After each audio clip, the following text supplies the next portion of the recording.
Soyez les bienvenus sur BFM TV si vous nous rejoignez à l'instant. Dans un instant, le meurtre de la petite Lola et un témoignage important ce soir sur notre chaîne, celui de l'ex-compagnon de la principale suspecte dans cette affaire. Il raconte, vous l'entendrez, une jeune femme devenue incohérente qui parle toute seule, qui a des visions, vous l'entendrez. Vous entendrez également Mathias Tesson qui a recueilli son témoignage ce soir. On va en parler. Mais avant ça, est-ce le début ou la fin de la mobilisation pour les salaires? Moment charnière après cette journée de manifestation. 300 000 personnes ont défilé partout en France selon la CGT, 3 fois moins pour le ministère de l'Intérieur. Est-ce que ce mouvement peut continuer? Bonsoir Frédéric Souillot. Bonsoir Maxime. Merci d'être avec nous ce soir en direct, secrétaire général de Force ouvrière. Qu'est-ce que vous dites ce soir? Est-ce que c'est une réussite ce soir? Bien sûr, c'est une réussite. Vraiment. Plus de 150 mobilisations, manifestations ou rassemblements devant les préfectures. Un superbe cortège à Paris. Ce soir, on ne sent ni la bombe lacrymogène, ni le barbecue. Ouais. Tout s'est bien déroulé. Et puis, on a fait ce communiqué la semaine dernière. D'abord, c'était contre la remise en cause du droit de grève avec les réquisitions et pour les augmentations de salaire. Maintenant, les augmentations de salaire, elles se passent au plus près du terrain, mais pour négocier, il faut être deux. Donc, les clauses de revoyure, c'est ce que nous avons dit à nos syndicats. Mettez-les en place. Bon, on va voir ce qui se passe sur le terrain, notamment du côté des raffineries, etc. ce soir. Mais vous dites réussite. 13 000 personnes dans la rue à Paris, selon la police. Alors évidemment, beaucoup plus selon la CGT, mais 13 000, on en avait 30 000 par exemple dimanche. 13 000, c'est pas une grosse manifestation, Frédéric Souillot. C'est pas une mobilisation massive aujourd'hui. Vous pouvez pas dire ça. Alors, nous avons appelé jeudi.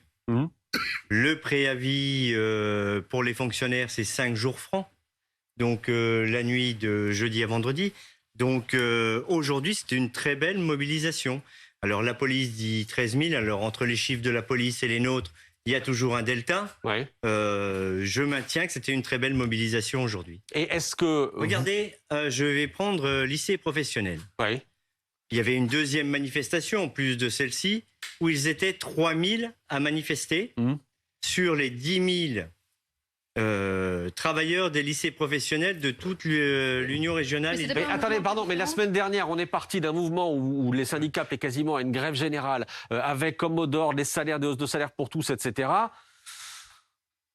Ce soir, on n'y est pas, Frédéric Souillot. Alors ça, c'est ce que vous pensez. Non, c'est ce que je vois, c'est ce qu'on voit en réalité. Ce que vous voyez aujourd'hui, vous n'êtes pas dans toutes les entreprises où on va demander la clause de revoyure, ce qui est déjà fait depuis des semaines, et où on négocie au plus près. Mais pour négocier, il faut être deux. Ah, Monsieur Souillot, quand Jean-Luc Mélenchon parle d'un mai 68 perlé, un peu excessif quand même, non? Ah mais vous m'avez pas invité pour non mais Jean-Luc Mélenchon. Non mais Monsieur Souillot, il est au diapason de forces syndicales et parfois politiques dont on a l'impression qu'elles sont en décalage avec effectivement le message qui était celui de la semaine dernière où il y avait ce rêve de la conjonction entre ce qui se passe dans les dépôts. La grande conjonction, disait Jean-Luc Mélenchon, entre ce qui se passe dans les raffineries, les dépôts et ce que l'on a vu aujourd'hui où, à part quelques sections, la CGT, à la SNCF qui disent il faut que ça continue, pour le reste c'est plutôt on a fait ça aujourd'hui, c'est pas mal et on verra plus tard. Il y a quand même un décalage, vous pouvez pas le nier. Alors, moi, je ne vois pas où il y a un décalage. Jean-Luc Mélenchon, il est responsable de ses propos.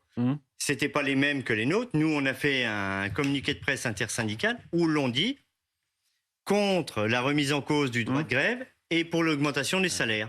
Maintenant, la grève générale, comme certains la pensent, ça s'appelle juste de l'incantation.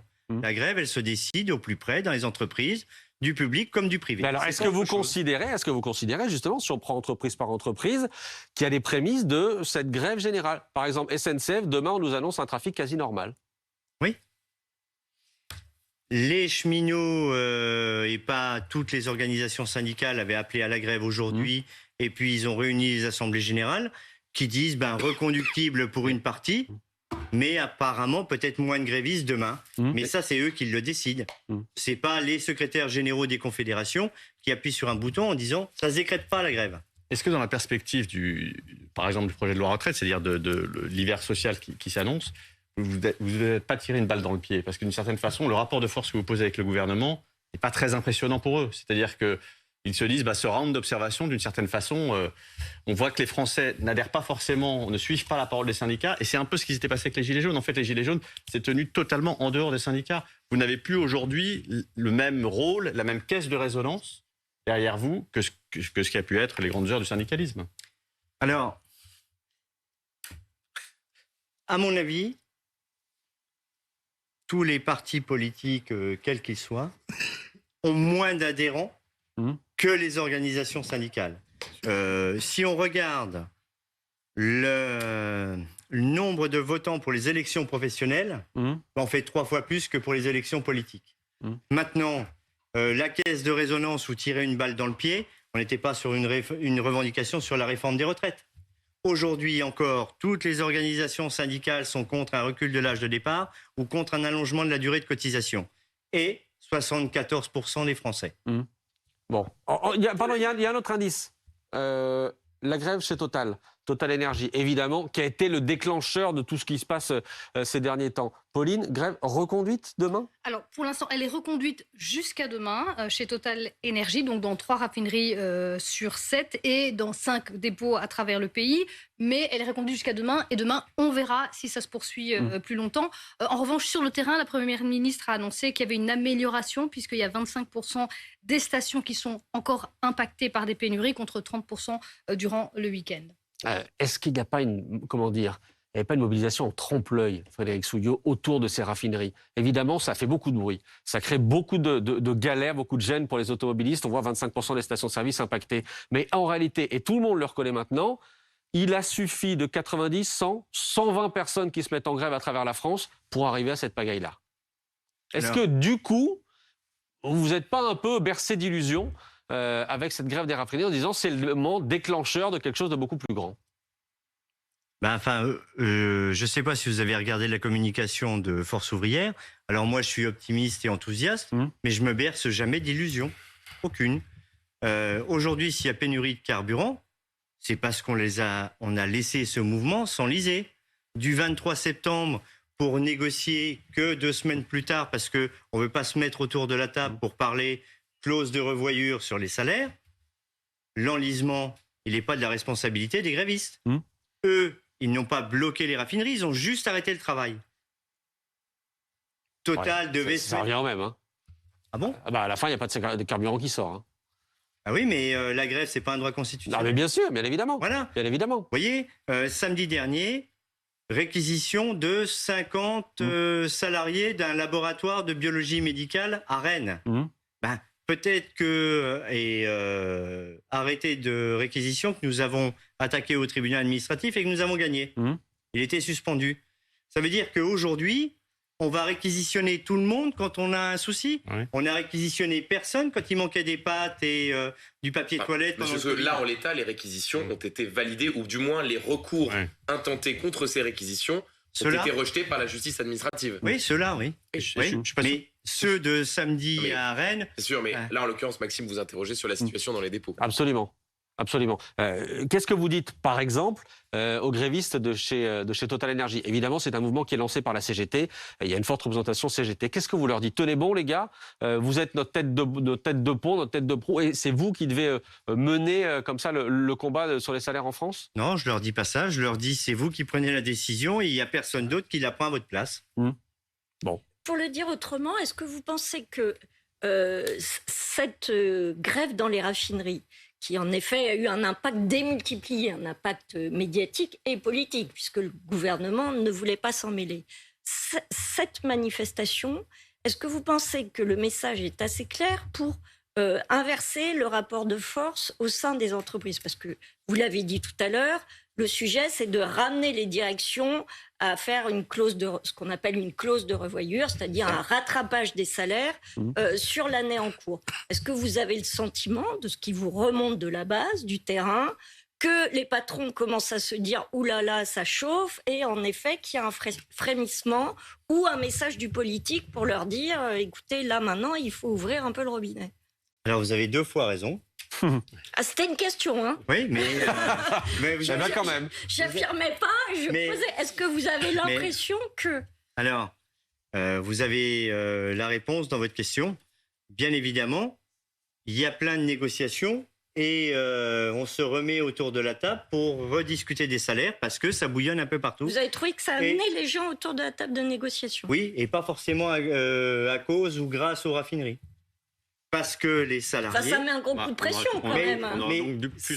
Ça met un gros coup de pression parce que les primes one-shot qui ont été distribuées en septembre, les primes Macron, entre autres, eh bien, quand vous arrivez à la paye d'octobre, eh bien, c'est avec votre salaire que vous remplissez le frigo et l'inflation a continué. Puisqu'on parle de salaire, Frédéric Souillot, le patron de Total, Frédéric Pouyanné, dans ce contexte social toujours incertain, tendu, est venu cet après-midi remettre un peu d'huile sur le feu avec ce tweet-là. Regardez, je suis fatigué de cette accusation de m'être augmenté de 52%. Voici la vraie évolution de ma rémunération depuis 2017. Elle est constante, sauf 2020, car j'ai volontairement amputé mon salaire et ma part variable a normalement baissé avec les résultats de Total Energy. On voit un patron qui, sauf en 2020, avait un salaire autour de 6 millions d'euros et avait encore l'an dernier un salaire autour de 6 millions d'euros par an. Deuxième tweet, ce n'est pas moi qui fixe ma rémunération, mais le conseil d'administration de Total Energy qui le fixe et les actionnaires qui l'approuvent. Il est certes élevé, mais comparable à mes pairs du CAC 40 et bien moins élevé que celui des autres majors européens et américains. Frédéric Souillot, comment vous réagissez à ce message-là envoyé par Frédéric Pouyanné, par Patrick Pouyanné, qui est son premier message envoyé depuis le début de cette grève chez Total ou à peu près? Je pense qu'il essaye de justifier par rapport à son salaire. Maintenant, sur le partage de la valeur et le partage des richesses, son salaire, est-ce qu'il est trop ou pas assez élevé? Moi, je pense qu'il est trop élevé. Dans tous les cas, il faudrait faire redescendre le partage de la valeur et les augmentations de salaire sur les opérateurs, puisque on a tout entendu sur les opérateurs de raffinerie. On disait 4 200 €. Non. Est-ce que vous trouvez qu'il y a une forme d'indécence dans le tweet de M. Pouyanné qui dit « J'ai amputé mon salaire, je suis fatigué de ce qu'on entend, de ce qu'on dit sur ma rémunération ». Est-ce que vous dites franchement, il aurait mieux fait de se passer de ce tweet? Moi, à sa place, je ne l'aurais pas fait. Mais après, je ne parle pas pour Patrick Pouyanné. Maintenant, alors que sur le fond, il n'a pas tort, ceci dit. Par rapport aux majors américaines, il gagne certainement 3 fois moins qu'un grand patron américain que sur moyen. Le fond, il n'est pas tort. C'est une chose. Maintenant, sur la forme, tweeter en ce moment alors qu'il a encore dû se faire un peu tirer l'oreille pour se remettre autour de la table des négociations pour qu'on trouve un accord sur les salaires des opérateurs de raffinerie. Oui. Peut-être pas exagérer. Et d'ailleurs, c'est peut-être à mettre en parallèle avec le tweet qu'il y avait eu des autorités, on va dire, de Total pour parler du salaire des opérateurs chez Total, qui avait justement mis mal à l'aise parce que dans la population, eux, ils parlaient de 5 000 € par Attendez, mois. regardez ce que je vais faire. Je vais sortir mon miroir et je vais renvoyer la question à Benjamin Duhamel. Question que vous avez posée à Frédéric Souillot à l'instant. Est-ce que vous trouvez qu'il y a une forme d'indécence de la part du patron de Total en pleine crise, à sortir ce tweet aujourd'hui? Je crois qu'il y a deux difficultés dans le tweet. Le premier, c'est une forme de maladresse à minima dans la forme. C'est-à-dire que ces mots-là, amputé, fatigué, ceux qui sont fatigués sont soit ceux éventuellement qui font grève et qui considèrent qu'ils ont raison de faire grève, même si ça engendre un certain nombre de blocages. Ceux qui sont fatigués sont ceux qui subissent au quotidien l'inflation, la hausse du coût de la vie. Que Patrick Pouyanné, qui gagne donc près de 6 millions d'euros par an, soit fatigué par la polémique, on a envie de dire que quand on est patron du CAC 40, on peut subir ce type de polémique. Mais c'est surtout maladroit parce que Patrick Pouyanné a fait le choix depuis le début de la crise d'une sobriété absolue dans la communication. Du silence. Du silence. C'était un euphémisme dans la sobriété absolue. C'est-à-dire pas d'interview, pas de communication de crise, pas de ce qu'aurait pu faire un autre patron du CAC 40, d'aller dans les médias, d'expliquer, pas de message de compassion à l'égard de ceux qui attendent pendant 1 heure à la pompe avant de pouvoir faire un plein. Et la seule fois en un mois où on l'entend prendre la parole, c'est en quelque sorte pour défendre la question de son salaire. Donc il peut avoir factuellement raison, et dans les faits, ce qu'il dit est vrai, que effectivement c'est un rattrapage par rapport à il y a 2 ans, que par rapport à d'autres personnes à poste équivalent, il gagne moins, mais politiquement et dans le moment, ne pas comprendre que dans ce peuple français, pour reprendre l'expression, dans ce pays, pour reprendre l'expression de Tocqueville, il y a cette passion de l'égalité, ce genre de tweet ne passe pas, eh bien c'est peut-être ce qui a manqué avant de rédiger ces 2 tweets. Antonin. Oui, c'est une faute politique. Et c'est vrai que néanmoins, il ne faut pas non plus être complètement démago. C'est-à-dire que ce qu'il fait là, évidemment, politiquement et en termes de communication, c'est désastreux. Après, il ne faut pas être démago. Oui, un grand patron du CAC 40 gagne des sommes qui peuvent nous paraître astronomiques, mais on ne va pas non plus payer les patrons du CAC 40 et les gens qui ont des résultats et qui vont chercher des investisseurs à l'étranger et qui doivent développer des industries aussi stratégiques. On ne peut pas non plus les payer avec des plafonnements. C'est pas la question. Non, c'est pas la question. Non, mais franchement, c'est pas la question. Je veux dire. Le sujet est politique, là. Que le chiffre. Il y a deux choses. Moi, il y a deux choses qui me frappent. C'est le jour choisi. C'est quand même le jour de la manifestation pour la hausse des salaires. Ça fait depuis le 27 septembre qu'on lui dit venez. Et la seule fois où il parle, on dirait. Alors là, je ne fais que de l'hypothèse. Non, c'est pas ça. On dirait qu'il vient. Moi, je me suis dit, il s'est dit dans sa tête qu'il allait venir au secours du gouvernement en disant, écoutez, en fait, les manifestants, vous vous trompez. Moi, je n'ai fait qu'un rattrapage. Les hausses des salaires, c'est pas moi. Enfin bon. Donc déjà, il se prend les pieds dans le tapis là-dessus.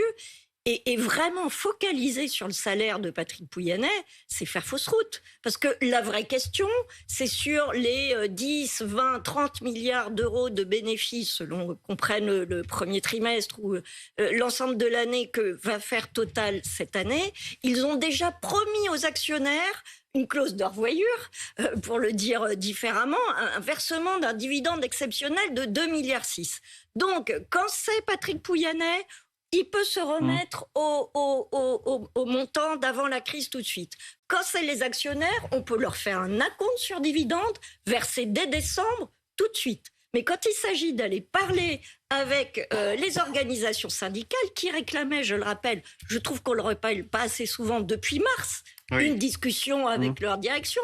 Ils ne sont pas réveillés le 28 septembre en disant ça suffit. Depuis mars, ils disaient on a une clause de revoyure. On aimerait en parler.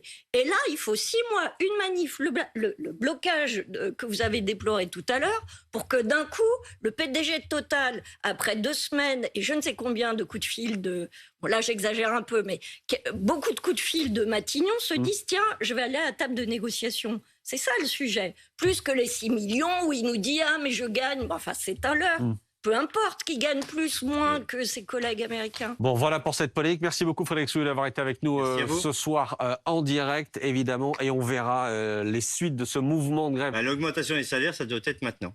Ben voilà. Merci à vous d'avoir été avec nous. On en vient